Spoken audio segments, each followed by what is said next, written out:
Executive cars of the noughties. That was a good time. Probably one of my favorite classes. You had everything from the wacky 7 series that burst onto the scene in '02 and really upset BMW fans. The S-Class that was always top of its game, the conservative Audi A8. Then you had the wacky choices like the Citroen C6 with its beautiful curves and the Renault Velsatis. Yes, you can tell I like those. Then there was real left field stuff like the Honda Legend. What an underrated car that was. And then the Hyundai XG30. Come on, find me one of those because I really want to review one of those. But today I'm going to show you one of my favorites that is as British as Hugh Grant or Big Ben. Just look at those lines, how well this car is aged, and it was just the result of constant evolution of that classic Jaguar 3-box shape, and it ended with this, which it is just timeless.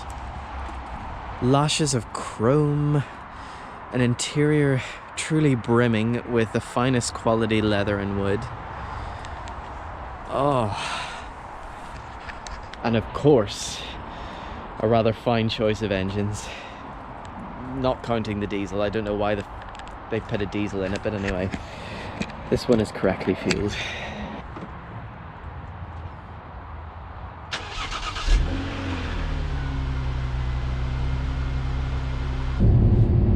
Now, I'm very aware that I've just referred to this Jaguar XJ as one of my favourite executive cars of the 2000s.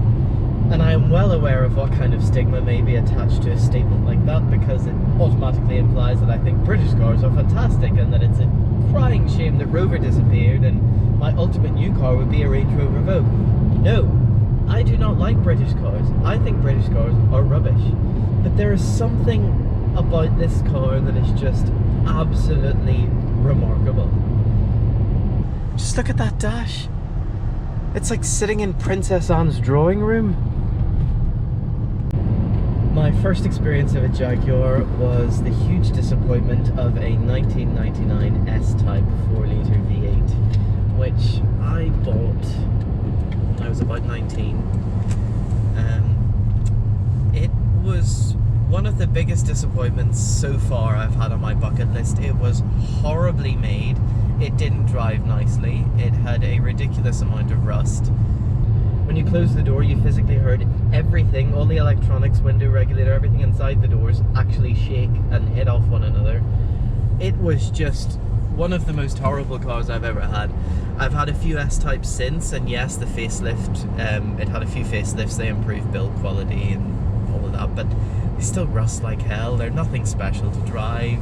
Not nice. I actually think the Rover 75 is a better car than an S-Type.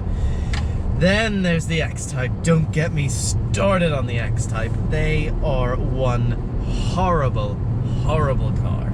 Yes, they handle well. That's it. Otherwise, they're just a dressed up Mondeo, especially that abomination of a 2-litre diesel version. They are just horrific. Anyway, X-Types are gradually crumbling to nothing, so the world will be rid of them soon enough, which can only be a good thing. That, I think, is why when I had my first taste of the X350, the XJ, I wasn't expecting much. I really wasn't. I had my first one, this is my second. I had my first one about 3 years ago. It was an XJ8, this is the XJ6. I was immediately blown away by it. The build quality between these and the S and the X-Type is like night and day. This car is 114 miles away from ticking over 160,000 miles. On a British car, that's already an achievement. But there is not a single, and I mean there is not a single squeak, rattle. There's nothing from this car. It drives like I have just driven it out of Charles Hurst Jaguar back in 2002. It is silent. So hushed. It is incredibly refined, yet you still have this underlying hum of that 6-cylinder engine, which is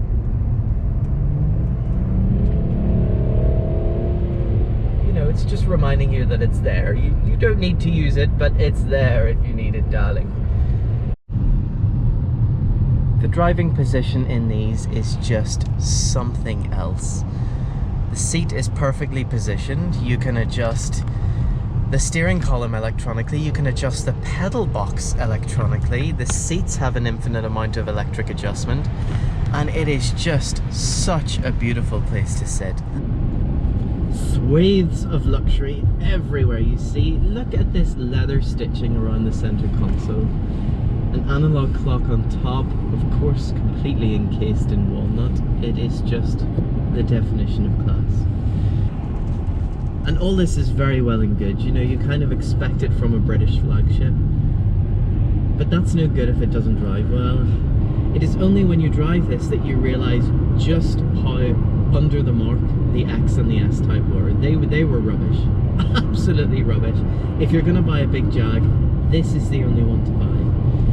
It's on air suspension, which, of course, given the age that these cars have got to, is a point to watch. Now, this car, like my last one that I had, and like a few that my friends have had, brings up air suspension fault from time to time in the dash.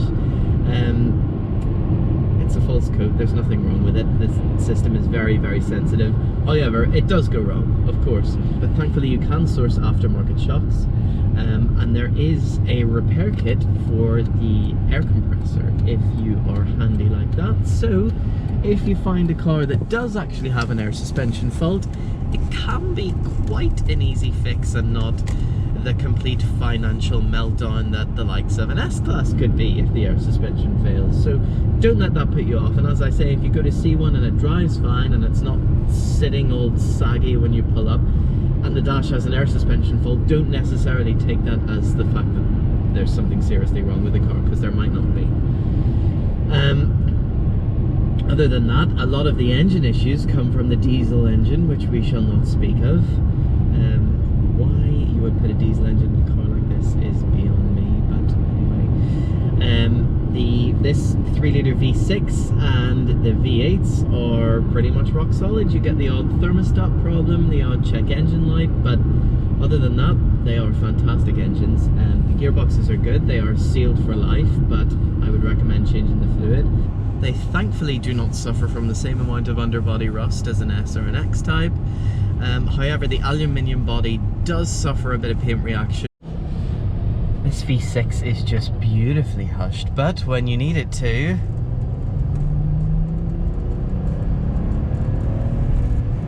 it can pick its skirt up and shift rather nicely. Having had the V8 first, I can definitely notice that the V6 needs a little more revving and doesn't have as much low-down torque.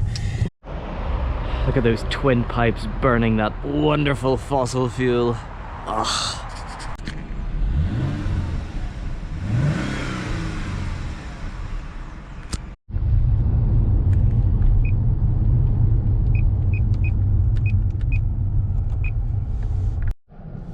I love that the washer jets for the front windscreen are on the wiper arms.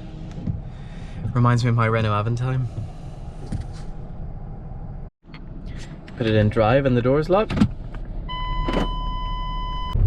This car is so British that you feel you should be serving afternoon tea and start saying things like tally-ho. Got an Alpine stereo. Even the bottom of the door is trimmed in carpet, and in here the bottom of the door bin is padded. It's just little things like that that all contribute to a proper Jag. Even the grab handles are leather stitched and just feel like such quality. And the only thing I've had to fix on this car, which wasn't working, were the parking sensors, which it has front and back and are pretty essential for such a huge lump of a car of which you cannot really see either end of it. They're working. I find that the sounds a car makes are part and parcel of its personality, and this one has a wonderful seatbelt reminder. It's so polite. Sir, if you wouldn't mind, you know, put your seatbelt on. Please, go on.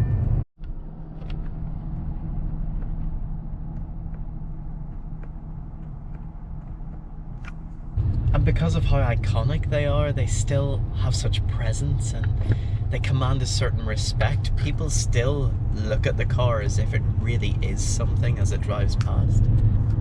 Because you drive a Jag. A Jag, darling.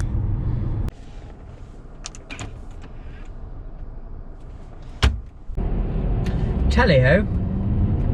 Onwards. It just has the perfect balance between ride quality, comfort, and handling for the kind of driving that this car is going to get. Then there's the steering. Oh my, first of all, the steering wheel is an absolute pleasure to hold because it's leather stitched and then you've got walnut at the top. But it is just so perfectly weighted. It's really light around town and then it firms up when you're on the motor. It's precise, the handling is precise. Everything about this car is an absolute pleasure to drive. Better than an S-Class, in my opinion. And I think you will probably agree. The air suspension has that perfect balance between comfort and handling. It doesn't feel floaty, yet it soaks up everything that you want it to. I mean, yes, if you want absolute cutting-edge luxury for the time you buy an S-Class, the trade-off is that they're really common, and when they go wrong, they go really wrong. If you want utter dependability, you buy a Lexus LS. The trade-off is that it's boring. If you want something really eccentric, you buy a Citroen C6. We all know the hazards that go along with a big Citroen. This just seems to encase a wonderful compromise of everything that was out at the time to create what is, for me, the ultimate executive car of the noughties.